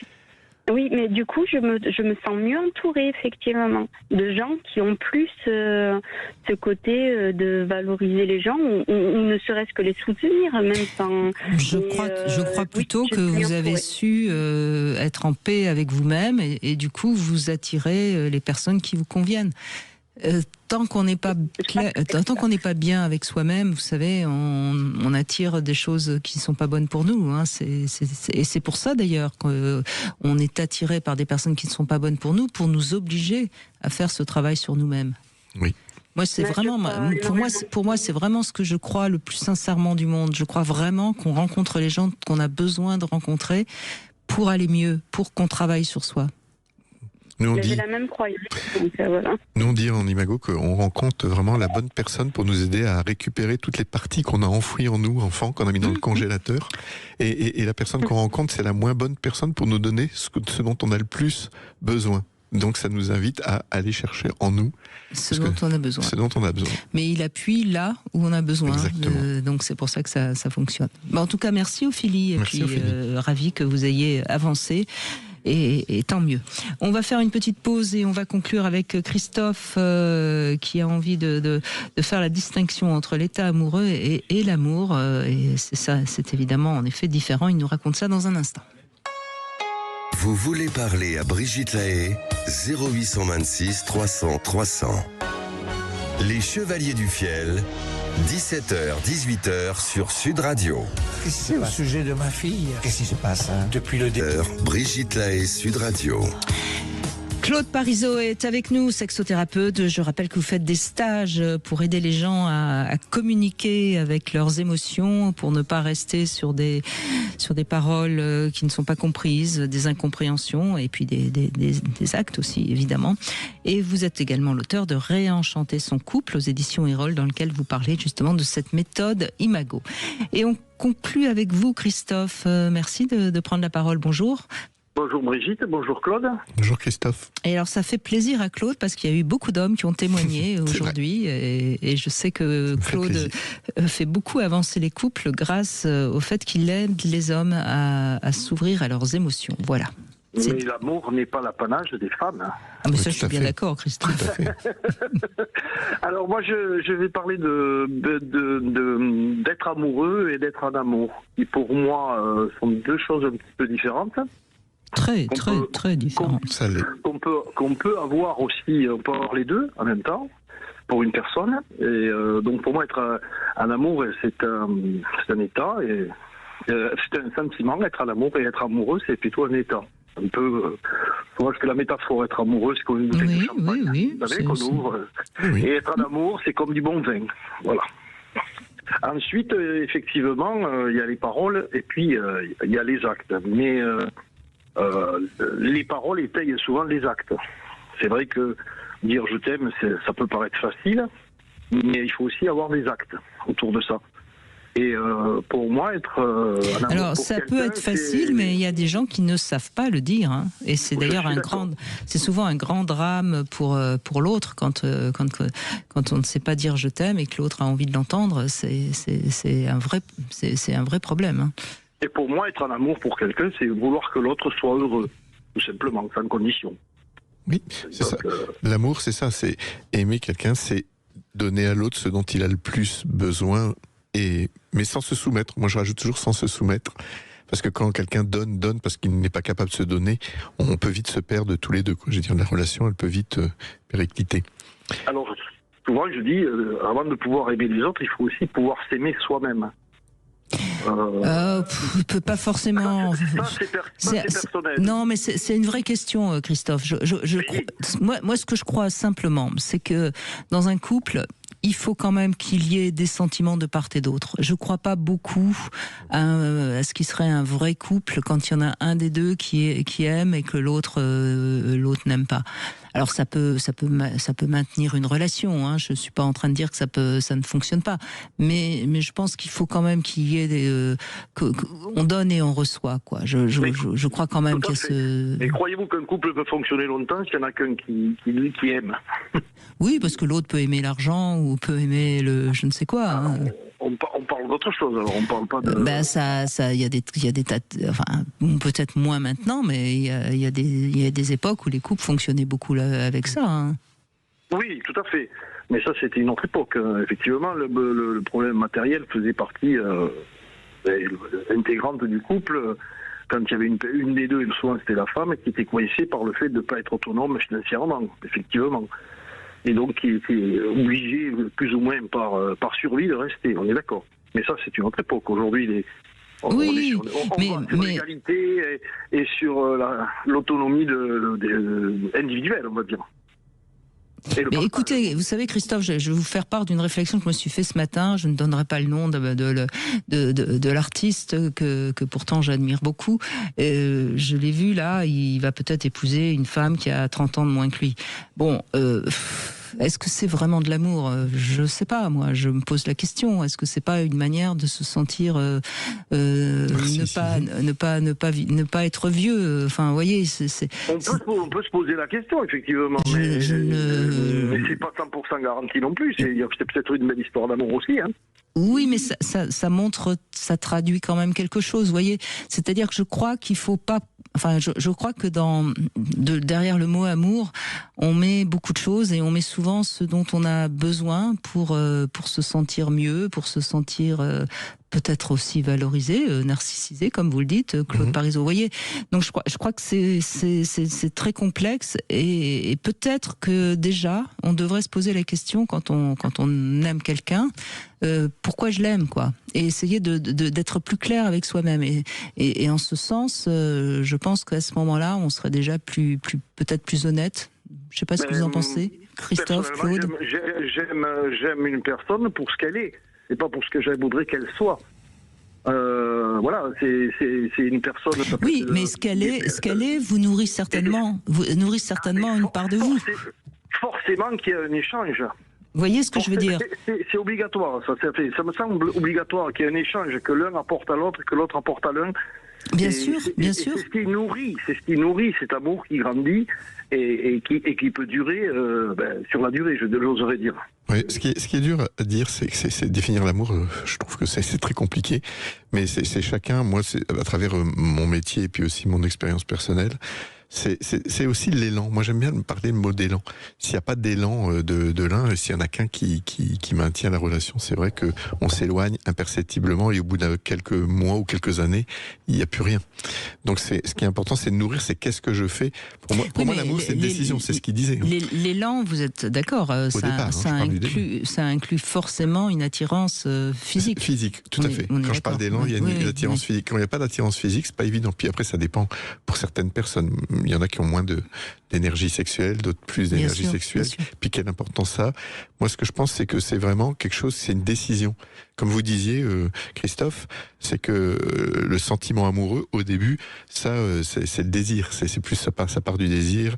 Et voilà, on a l'impression, voilà, c'est nos hormones qui nous portent. Tandis que l'amour, c'est moins quand il y a des hormones, c'est qu'est-ce que je fais après, quand les hormones commencent à diminuer. Et quelle décision je prends pour continuer à aimer l'autre. Pour moi, c'est ça le chemin. Et je dis pas que c'est simple. Même pour moi. Oui, mais Christophe a raison quand il dit que c'est l'état amoureux. L'état amoureux, c'est quelque chose qui nous submerge. Voilà. On ne sait pas trop d'ailleurs pourquoi c'est celui-là. Et puis. Hormonal, peut-être, non? C'est hormonal, mais aussi notre imago. C'est aussi l'imago, c'est-à-dire on tombe amoureux de l'image un peu de l'amour qu'on a construit avec nos parents, tout ce qu'on a aimé, pas aimé, c'est ça. Et c'est notre inconscient qui tombe amoureux. Mais ça, c'est inconscient. L'amour, c'est quand ça devient conscient, c'est quand il y a moins ces hormones-là. Et là, c'est vrai que là, on peut parler d'amour. Et on sait très bien que le sentiment amoureux ne va pas forcément se transformer en relation d'amour sur la durée. Hein. Ça, vous êtes d'accord, évidemment, Christophe, là, j'imagine. Oui, tout à fait d'accord, absolument. C'est ce que j'expliquais tout à l'heure. C'est comme une bouteille de champagne. Ça pétille, et puis quand elle est bue, ensuite, il faut...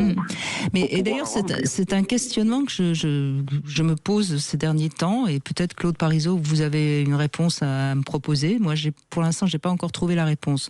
Je me dis, est-ce que quand on a vraiment travaillé sur soi et qu'on se connaît vraiment, etc., est-ce qu'on peut encore tomber amoureux? Parce que finalement, on tombe amoureux souvent par notre part d'aveuglement qu'il y a en nous. Voilà une question. Vous voyez, je ne cesse de penser à l'amour, moi, tous les matins en promenant mes chiens. Hein. Je ne pense qu'à ça. Mais vous voyez, cette réflexion, peut-être que... Qu'est-ce que vous en pensez, Christophe? Je laisse Claude réfléchir. Christophe, qu'est-ce que vous en pensez? Je réfléchissais aussi, mais moi, effectivement, je suis rentré dans l'âge, donc ça ne m'empêche pas aujourd'hui de vouloir aimer, mais est-ce que je ne serais pas un amoureux de l'amour? Ah, ça c'est autre chose. Mais être amoureux de l'amour, ça montre bien qu'il y a encore un travail à faire. Ah, mais de toute façon, je m'interdis rien. C'est-à-dire que je regarde devant et je continue à réfléchir, à méditer sur les sujets et à me remettre en question, parce que je pense que c'est la clé aussi pour pouvoir avancer et aller vers les autres aussi. Oui, bien sûr. Puis attendez, c'est formidable le sentiment amoureux. Il faut le vivre et puis il faut. Oui, et puis ça permet d'avancer, ça permet de se sentir aussi quelque part bien, valorisé, ou de pouvoir valoriser quelqu'un. Enfin, je sais pas, il y a quelque chose de l'ordre comme ça, un peu du magique dans tout ça. Moi, si je prends mon exemple et aussi les amis qui autour de moi, je vois, quel que soit l'âge, j'ai des amis de 70 ans qui sont thérapeutes depuis des années et qui tombent amoureux aussi. Moi, je peux avoir des élans, genre tomber amoureux, même si j'ai beaucoup travaillé, je sais que je peux aussi tomber amoureux, mais je sais que c'est pas l'amour. C'est juste la conscience que... C'est ça, on a cette conscience que c'est pas l'amour. C'est ça, et que ça va durer un temps. Puis ce qui est bien, c'est de le vivre. Moi, je me dis, il faut se foutre la paix, vivons-le. Puis après, on se pose la question au fur et à mesure, quand la relation, elle commence à bouger. Moi, dans mon idéal, c'est après, on en parle vraiment, et qu'est-ce qu'on a envie de vivre, qu'est-ce qu'on a envie de faire, quelle relation on a envie de faire. Mais au début, c'est important de vivre ce qu'il y a à vivre. Voilà. Je crois, oui, que c'est important. Surtout aujourd'hui, le moment présent est très très important. Et je pense qu'il faut vivre ce qu'on a à vivre, parce que sinon on tombe après dans la frustration. Avec quand même une précaution, si on est dans un couple qui dure depuis longtemps et qu'on tombe amoureux, peut-être qu'il ne faut pas tout sacrifier, comme on dit, il ne faut peut-être pas quitter la proie pour l'ombre.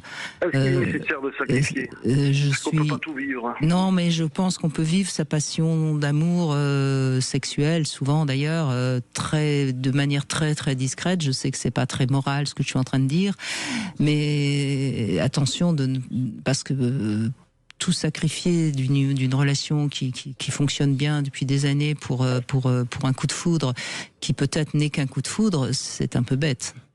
Oui, statistiquement, de toute façon, quand dans les couples, quand ça se passe, quand les couples viennent et puis que quelqu'un a rencontré, ça y est, je veux quitter ma femme, ils se rendent compte qu'il y a un mélange entre justement la sexualité et l'amour.